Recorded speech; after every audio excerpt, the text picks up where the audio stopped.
ശാസ്ത്രീയ അഥർവവേദ പഠനം ക്ലാസ് 330. നമ്മളിന്ന് നോക്കുന്ന കാണ്ഡം 7 അനുവാകം 5 സൂക്തം 52. ഇതിൽ നമ്മുടെ മനസ്സുമായിട്ട് ബന്ധപ്പെട്ട ചില കാര്യങ്ങളാണ്. നമ്മൾ വേണമെങ്കിൽ ആയുർവേദവുമായിട്ട് ബന്ധപ്പെട്ട കാര്യങ്ങൾ എന്നെല്ലാം പറയാം. നമ്മുടെ മനസ്സാണ് യഥാർത്ഥത്തിൽ നമ്മുടെ എല്ലാ കാര്യങ്ങളും തീരുമാനിക്കുന്നത് മനസ്സാണ്. മനസ്സ് നല്ല സ്ട്രോങ് ആണെങ്കിൽ നമ്മൾ എല്ലാ കാര്യങ്ങളും നല്ല ഉറച്ച തീരുമാനത്തിലൂടെ പോകും. മനസ്സ് പതറിപ്പോയാലോ നമ്മളും പതറും. അപ്പോൾ മനസ്സ് എന്നതിനാണ് നമ്മൾ പ്രാധാന്യം കൊടുക്കേണ്ടത്. അല്ലാതെ ഈ ശരീരം എത്ര ശക്തിയായിട്ടും വലിയ ഫയൽമാനാണെങ്കിലും മനസ്സ് അത്ര ഉറപ്പില്ലെങ്കിൽ ആ ശരീരം ഒന്നും കൊണ്ട് ഉപയോഗിക്കാൻ പറ്റില്ല. നേരെ മറ്റേ ശരീരത്തിന് വലിയ ശക്തി ഒന്നുമില്ലെങ്കിലും മനസ്സിന് നല്ല ഒരു കൺട്രോളിലാണെങ്കിൽ നമുക്ക് എല്ലാ പ്രശ്നങ്ങളെയും ഒരു പരിധിവരെ ധീരമായിട്ട് നേരിട്ട് കൊണ്ടുപോകാനുള്ള പറ്റും. അതുപോലെ തന്നെ നമ്മളെ ബന്ധങ്ങളെല്ലാം മനസ്സുമായിട്ട് ബന്ധപ്പെട്ടാണ് കിടക്കുന്നത്. നമ്മുടെ മനസ്സിലൂടെയാണ് മറ്റുള്ളവരുമായിട്ട് ബന്ധപ്പെടുന്നത്. മറ്റുള്ളവരെ നമ്മളുമായിട്ട് അടുപ്പിക്കുന്നതും ബന്ധിപ്പിക്കുന്നതും എല്ലാം മനസ്സാണ്. ഇപ്പം രണ്ട് വ്യക്തികൾ തമ്മിൽ വളരെ അടുപ്പമുണ്ടെങ്കിൽ അവരുടെ മാനസികപരമായ ഐക്യമാണ് അവിടെ, മനസ്സുകൾ തമ്മിലുള്ള ഐക്യമാണ് അവരെ ബന്ധത്തിലേക്ക് നയിക്കുന്നത്, അല്ലെങ്കിൽ ശരീരം തമ്മിലല്ല. അപ്പം മനസ്സ് തമ്മിലുള്ള ഐക്യം ജനങ്ങളെയെല്ലാം ബന്ധിപ്പിക്കുന്ന ഒരു ശക്തി വിശേഷമാണ് മനസ്സ് എന്ന് പറയുന്നത്. അപ്പം അതിനെപ്പറ്റിയുള്ള ചില പരാമർശങ്ങളാണ് ഈ 52ാമത്തെ സൂക്തത്തിൽ പറയുന്നത്. അപ്പം നമുക്ക് എന്താണ് ഈ മന്ത്രം പറയുന്നതെന്ന് നോക്കാം. അഥർവവേദം കാണ്ഡം 7 അനുവാകം 4 സൂക്തം 52. ഋഷി അഥർവൻ, ദേവത അശ്വിനികൾ, സാം മനസ്യം ഛന്ദസ് ജഗതി. സജ്ഞാനം ന സ്വേമി സജ്ഞാന മരണേഭി സജ്ഞാനാമശ്വിന യുവ മിഹാസ്മസു നി യച്ഛതാം സം ജാനാമഹൈ മനസ്സാ സം ചികിത്വാ മാ യുസ്മഹി മനസ്സാ ദൈവ്യേന മാ ഘോഷ ഉദ്ധുർബഹുലേ വിനിർഹിതേ മേഷു സപ്തദിന്ദ്രസ്യാഹന്യാഗതേ. ഭാവാർത്ഥം: ഞങ്ങൾ ഒരുമയോടെ കഴിയണേ, എതിർക്കുന്നവരും ഞങ്ങൾക്ക് അനുകൂലമാകണേ. അശ്വനികുമാരന്മാര് സ്വന്തക്കാരെയും അന്യരെയും ഏകമനസ്കരാക്കുക. ഞങ്ങൾ നമ്മുടെ മനസ്സുകൊണ്ട് മറ്റുള്ളവരുടെ മനസ്സിനെ യോജിപ്പിക്കുന്നു. അതുവഴി നമുക്ക് ഒത്തൊരുമിച്ച് പ്രവർത്തിക്കാം. ദേവതകളെ പ്രീതിപ്പെടുത്തുന്ന മനസ്സ് നമുക്ക് നഷ്ടപ്പെടരുതേ. മനസ്സിനെ നശിപ്പിക്കുന്ന വാക്കുകൾ ഞങ്ങളിൽ നിന്നും ഉണ്ടാകരുതേ. ഇന്ദ്രന്റെ വജ്രായുധം നമ്മുടെ മേൽ പതിക്കരുതേ. ഇവിടെ പറയുന്നത് നമ്മൾ ഒരുമയോട് കഴിയണേ എന്നാണ്. നമ്മളെല്ലാവരോടും നല്ല പരസ്പരം ഒരുമയോടുകൂടി സഹകരിച്ച് കഴിയണം. അത് സഹകരിക്കുന്നത് എന്ത് വേണം? നമ്മൾ സാധാരണ പറയുന്ന വാക്കെന്താണ്? സഹകരണ മനോഭാവം. അപ്പം മനസ്സാണ് നമ്മളെ സഹകരിക്കാൻ പ്രേരിപ്പിക്കുന്നത്. നമുക്ക് നല്ല കൂട്ടുകെട്ടുകളെല്ലാം ഉണ്ടെങ്കിൽ അതെല്ലാം മനസ്സിൻ്റെ ഒരു പ്രത്യേകത ഒന്നും ഉണ്ടാകുന്നതാണ്, അല്ലാതെ വേറെ ഒന്നും കൊണ്ടല്ല. അത് പിന്നെ പണമായിട്ടൊന്നും അതിൻ്റെ ഒരു ബന്ധവുമില്ല. മനസ്സിൽ ഇഷ്ടം തോന്നിക്കഴിഞ്ഞ് കഴിഞ്ഞാൽ അവർ തമ്മിലുള്ള ഐക്യമുണ്ട്. അത് പിന്നെ കുറേ പണമുള്ളത് കൊണ്ടോ വിദ്യാഭ്യാസം ഉള്ളത് കൊണ്ടോ അതൊന്നും ആയില്ല. ഐക്യം വരുന്നത് മനസ്സുകൾ തമ്മിലാണ്. അപ്പം ഞങ്ങൾ ഒരുമയോടെ കഴിയണേ എന്ന് പറയുമ്പോൾ ആ ഒരുമയുണ്ടാകുന്നത് മനസ്സിൻ്റെ ഒരു പ്രത്യേകതയാണ്. ആ മാനസികാവസ്ഥയിൽ നിന്നാണ് അത് ഉണ്ടാകുന്നത്. എതിർക്കുന്നവരും ഞങ്ങൾക്ക് അനുകൂലമാകണേ. അത് നമ്മുടെ ജീവിതത്തിൽ ചിലപ്പോഴെങ്കിലും കണ്ടിരിക്കും. നമ്മൾ ശത്രുവായി കാണുന്നവരുമായിട്ടായിരിക്കും പിന്നെ ഒരു കാലത്ത് നമ്മൾ ഏറ്റവും അധികം കൂട്ടുകൂടി നടക്കുന്നത്. പണ്ട് കാലത്ത് ഒരു കാലത്ത് അവനെ കണ്ടാൽ അവനെപ്പറ്റി ഒരു വല്ലാത്ത ധാരണകളല്ലായിരിക്കും, തെറ്റായ ധാരണകളായിരിക്കും. പക്ഷെ ഏതോ ഒരു നിമിഷത്തിൽ എന്തോ ഒരു സംഭവത്തിൻ്റെ പേരിൽ അടുക്കുമ്പോൾ പിന്നെ അത് പിരിയാൻ പറ്റാതെയാണ്. അപ്പോൾ ഇതിനെല്ലാം കാരണം എന്താണ്?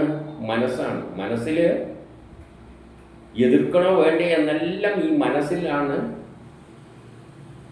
അതിൻ്റെ തുടക്കം കുറിക്കുന്നത്. അപ്പോൾ എതിർക്കുന്നവർ പോലും ഞങ്ങൾക്ക് അനുകൂലമായി തീരും. നമ്മുടെ സമീപനം മനസ്സുമായിട്ട് ബന്ധപ്പെട്ടാണ് കിടക്കുന്നത്. നമ്മൾ ശത്രുവായെന്ന് കണ്ടു കഴിഞ്ഞാൽ പിന്നെ എപ്പോഴും അവൻ ശത്രു തന്നെയാണ്. പക്ഷേ ഒരു സമയം മുതൽ നമ്മളെ മനസ്സിൽ എന്തിനെ അവനുമായിട്ട് ശത്രുതപ്പെടുന്നത് എന്നൊരു തോന്നലുണ്ടായി കഴിഞ്ഞ് കഴിഞ്ഞാൽ സ്വാഭാവികമായിട്ടും അടുക്കുവാനുള്ള അവസരങ്ങൾ നമുക്ക് കിട്ടും. അശ്വനി കുമാരന്മാർ സ്വന്തക്കാരെയും അന്യരെയും ഏകമനസ്കരാക്കുക. അശ്വനി കുമാരന്മാർ എന്ന് പറയുന്നത് ഗ്രഹങ്ങളിൽ നിന്ന് വരുന്ന ബലങ്ങളാണ്. ഗ്രഹങ്ങൾ നമ്മളെ സ്വാധീനിക്കുന്നുണ്ട്. ആ ഗ്രഹങ്ങളുടെ സ്വാധീനം കൊണ്ടാണ് നമ്മളുടെ മാനസിക അവസ്ഥയെല്ലാം ആ ഗ്രഹങ്ങളുമായിട്ട് ബന്ധപ്പെട്ടാണ് കിടക്കുന്നത്. അപ്പം അശ്വനി കുമാരന്മാരാണ് നമ്മളെ യോജിപ്പിക്കുന്നതും അകറ്റുന്നതും എല്ലാം. മനസ്സിൽ അത്തരം ചിന്തകൾ ഉണ്ടാക്കിയിട്ട് അതിനനുസരിച്ച് നമ്മൾ ഫ്രണ്ട്ഷിപ്പ് ഉണ്ടാകുന്നു, ഫ്രണ്ട്ഷിപ്പ് വേർപ്പെടുന്നു. ഇതെല്ലാം ഗ്രഹങ്ങൾക്ക് വലിയ സ്വാധീനമുണ്ട്. അതുകൊണ്ടാണ് അശ്വനി കുമാരന്മാർ ഞങ്ങൾക്ക് അനുകൂലമാകണേ, അതിലൂടെ അന്യരെയും എല്ലാം ഏകമനസ്കരാക്കണേ. എല്ലാ മനുഷ്യരുടെയും മനസ്സിനെ ഏകീകരിപ്പിക്കുന്ന ഒരു ശക്തിയായിട്ട് അശ്വനി കുമാരന്മാർ ആക്ട് ചെയ്യണേ എന്ന് പറയുന്നു. അപ്പോൾ അശ്വനി കുമാരന്മാർ അനുകൂലമായി വരുമ്പോൾ ആ നാട്ടിലെ ജനങ്ങളെല്ലാം ഏകമനസ്കരായിട്ട് ആക്ട് ചെയ്യും. അപ്പം അതൊന്നും നമ്മളെ കൺട്രോളിൽ മാത്രമല്ല, ബാഹ്യ ഇൻഫ്ലുവൻസുകളും അതിനുണ്ട്. ഞങ്ങൾ നമ്മുടെ മനസ്സുകൊണ്ട് മറ്റുള്ളവരുടെ മനസ്സിനെ യോജിപ്പിക്കുന്നു. മനസ്സുകൾ തമ്മിൽ യോജിപ്പുണ്ടാകുന്നത്. അതാണ് മാനസിക ഐക്യം എന്നെല്ലാം പറയുന്നത്. ഞങ്ങൾ നമ്മുടെ മനസ്സുകൊണ്ട് മറ്റുള്ളവരുടെ മനസ്സിനെ യോജിപ്പിക്കുക. നമ്മളെ മനസ്സ് കൊണ്ട് ആ മനസ്സിനനുസരിച്ച് പ്രവർത്തിക്കുമ്പോൾ മറ്റുള്ളവരുടെ മനസ്സും നമുക്ക് അനുകൂലമായി തീരും. നമ്മുടെ സമീപനം അനുസരിച്ചിരിക്കും മറ്റുള്ളവരുടെ സമീപനം. അതപ്പം നമ്മൾ തീരുമാനിക്കണം. അല്ല അവൻ നന്നായിട്ട് വരട്ടെ, അവൻ നല്ലോണം ഇങ്ങോട്ട് വരട്ടെ, എന്നാലും അങ്ങോട്ട് പോകാമെന്ന് പറഞ്ഞ് ചിന്തിക്കരുത്. നമ്മളുടെ മനസ്സിൻ്റെ സ്ഥിതി അനുസരിച്ചിരിക്കും അവരുമായിട്ട് യോജിക്കുന്നത്. അതുവഴി നമുക്ക് ഒത്തൊരുമിച്ച് പ്രവർത്തിക്കുവാനാകും. അങ്ങനെ ഒരു മാനസിക ഐക്യം ഉണ്ടാകുമ്പോൾ നമുക്ക് എന്താണ് ചെയ്യാൻ പറ്റുക, എന്താണ് സാധിക്കുക? നമ്മൾ ചെയ്യുന്ന കർമ്മങ്ങളെല്ലാം ഒന്നിച്ച് ഒരുമയോടുകൂടി ചെയ്യാൻ പറ്റും. ഇപ്പോൾ ഒരു രാജ്യത്തിലെ ജനങ്ങളുടെ ഒരുമയെല്ലാം ഇതിനെ ആശ്രയിച്ചാണ് ഇരിക്കുന്നത്. ദേവതകളെ പ്രീതിപ്പെടുത്തുന്ന മനസ്സ് നമുക്ക് നഷ്ടപ്പെടാതിരിക്കട്ടെ. ദേവതകൾ എന്ന് പറഞ്ഞാൽ പ്രപഞ്ചത്തിലുള്ള എല്ലാ വസ്തുക്കളോടും ദേവതകളാണ്, ഈശ്വരനല്ല. ദേവതകൾ എന്ന് പറയുന്നത് ഒരിക്കലും ഈശ്വരനല്ല. എല്ലാം ഈ പലതരം ബലങ്ങളുണ്ട് നമ്മളെ ലോകത്തിൽ. കാണുന്നതും കാണാത്തതും എല്ലാ ബലങ്ങളുണ്ട്. കാണുന്ന എല്ലാ വസ്തുക്കളും ദേവതകളാണ്. കാണാത്ത ചില ബലങ്ങളുണ്ട്. അതായത് ഈ മനസ്സ് എന്ന് പറയുന്നത് തന്നെ കാണാൻ പറ്റില്ല. അപ്പം മനസ്സുമെല്ലാം ദേവതകൾ തന്നെയാണ്. മാനസിക വികാരങ്ങൾ ദേവതകളാണ്. അങ്ങനെ കുറേ ദേവതകളുണ്ട്. ആ ദേവതകളെല്ലാം പ്രീതിപ്പെടുത്തുന്ന മനസ്സ് നമുക്ക് നഷ്ടപ്പെടരുതേ എന്ന് പറഞ്ഞാൽ സമൂഹവുമായിട്ട് എല്ലാമായിട്ട് നല്ലൊരു ബന്ധമുണ്ടാക്കാൻ പറ്റുന്ന തരത്തിലെ മാനസികാവസ്ഥ നമ്മിൽ ഉണ്ടാക്കണമേ എന്നാണ് പറയുന്നത്. മനസ്സിനെ നശിപ്പിക്കുന്ന വാക്കുകളിൽ ഞങ്ങളിൽ നിന്നും ഉണ്ടാകരുതേ. യഥാർത്ഥത്തിൽ മാനസികരമായ ഐക്യത്തിന് തടസ്സമായി നിൽക്കുന്നത് നമ്മുടെ വാക്കുകളാണ്. നല്ല വാക്കുകൾ മറ്റുള്ളവരുടെ നേരെ പറഞ്ഞു കഴിഞ്ഞാൽ നമ്മൾ തമ്മിൽ നല്ല ഐക്യം ഉണ്ടാകും. അല്ലാതെ നമ്മൾ പറയുന്ന വാക്കുകൾ പരുഷമാകുമ്പോൾ നമ്മൾ തമ്മിലുള്ള മാനസിക ഐക്യം ഇല്ലാതാകും. അപ്പം വാക്കുകളാണ് മനുഷ്യരെ പരസ്പരം യോജിപ്പിക്കുന്നതും അകറ്റുന്നതും. അതുകൊണ്ട് വാക്കുകൾ ശരിക്കും ഉപയോഗിക്കുക. സൗമ്യമായ നല്ല വാക്കുകളാണെങ്കിൽ ഏത് ശത്രുവാണെങ്കിലും ചിലപ്പോൾ മിത്രമായിട്ട് മാറും. അപ്പം നമ്മുടെ വാക്കുകളിലാണ് കിടക്കുന്നത് മാനസികപരമായിട്ടുള്ള ഐക്യമല്ല. ഉപയോഗിക്കുന്ന വാക്കുകൾ അത്രയും നല്ല വാക്കുകൾ ഉപയോഗിച്ച് കഴിഞ്ഞാൽ നമുക്ക് നല്ല ഫ്രണ്ട്ഷിപ്പ് ഉണ്ടാക്കാൻ പറ്റും. സമൂഹത്തിലെ എല്ലാവരുമായിട്ട് നല്ലൊരു മാനസികാവസ്ഥയിൽ ഉണ്ടാക്കിയെടുക്കാൻ പറ്റും. അതുവഴി എല്ലാവരുമായിട്ട് സഹകരിച്ചിട്ട് കർമ്മം ചെയ്യാൻ പറ്റും. അങ്ങനെയുള്ള നാട്ടിലാണ് ജനങ്ങളുടെ ഇടക്കാണ് നല്ല കർമ്മങ്ങൾ നടക്കുക, രാജ്യം പുരോഗമിക്കുന്നത്. എല്ലാം ആ മാനസികരമായ ഐക്യത്തിൻ്റെ പേരിലാണ് സംഭവിക്കുന്നത്.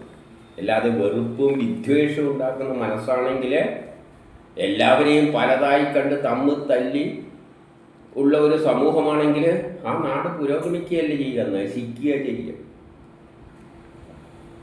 മനസ്സിലെപ്പോഴും വിദ്വേഷം, അവൻ വേറൊന്നാണ്, ഇവൻ വേറൊരു ടൈപ്പാണ്, ഇവൻ നീചനാണ്, മറ്റേ ഉച്ചനാണ്, ഇങ്ങനെയെല്ലാം ചിന്ത വെച്ചിട്ട് അന്യരാടത്തൽ കണ്ടുകൊണ്ട് ഞാൻ നീ എന്നീ ചിന്തകളെല്ലാം വെച്ചിട്ട് പ്രവർത്തിക്കാൻ തുടങ്ങിക്കഴിഞ്ഞാൽ ആ നാട് നശിക്കുകയുള്ളൂ.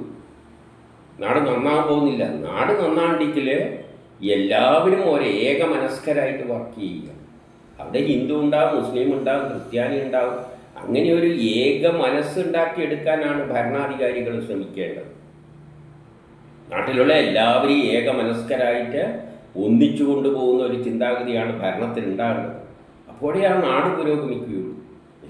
എല്ലാവരെയും തമ്മിൽ തല്ലിപ്പിച്ച് ഇതെല്ലാം ഉണ്ടാക്കിക്കഴിഞ്ഞാൽ നാട് നാശത്തിലേക്ക് പോവുള്ളൂ.